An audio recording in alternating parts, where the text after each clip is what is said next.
En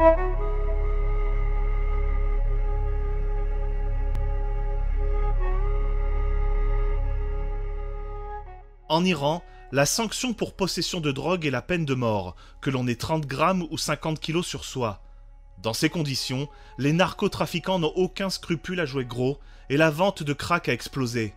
Bilan, 6,5 millions de personnes ont plongé. Au terme d'une traque de plusieurs années, Samad, flic obstiné aux méthodes expéditives, met enfin la main sur le parrain de la drogue Nasser Khakzad.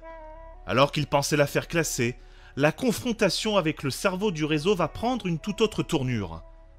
Une histoire simple, carrée, mais au résultat coup de poing grâce au traitement du réalisateur Saïd Roustahi avec le film La Loi de Téhéran, actuellement en salle.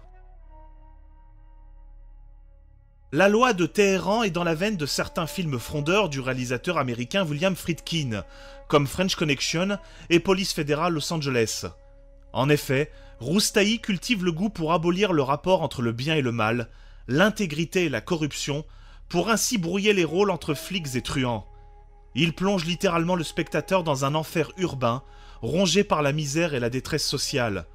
Sa caméra scrute le moindre recoin où le danger rôde, ainsi que les conséquences de la drogue qui s'illustrent. La narration est alerte, pas loin de plonger le récit dans le chaos. Des images fortes émergent, comme cette impressionnante arrestation de toxicomanes en pleine rue, où les cellules des prisons décrépitent en surpopulation.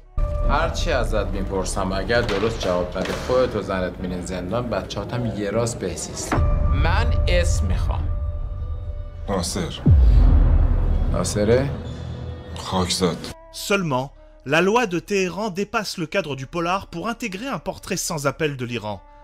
La hiérarchie écrasante et l'absurdité de l'administration font découler une corruption rampante, des méthodes illégales, une cruauté envers les plus opprimés, la politique répressive parfois dictatoriale de la police et la grande puissance des trafiquants.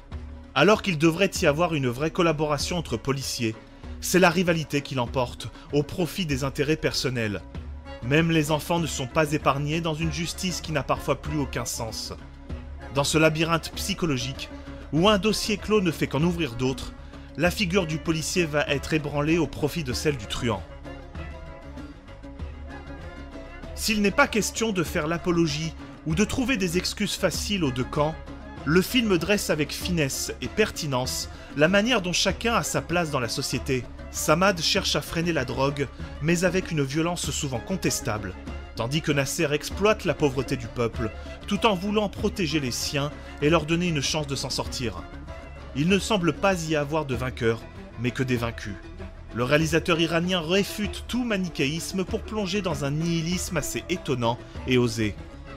Le plan final est d'ailleurs sans appel. La peine de mort en elle-même n'aurait pas de sens, car comme dans le mythe de l'hydre de Lerne, couper une tête, et plusieurs autres vont pousser. Le film questionne alors le rôle de la répression. La violence ne peut qu'engendrer la violence, et non l'éducation, la prévention ou la protection. La loi de Téhéran est un polar social haletant, passionnant, d'une grande richesse émotionnelle et grandement complexe dans son approche des enjeux qui touchent le pays. Saïd Roustahi fait preuve d'un certain courage quand on connaît la teneur du régime iranien actuel.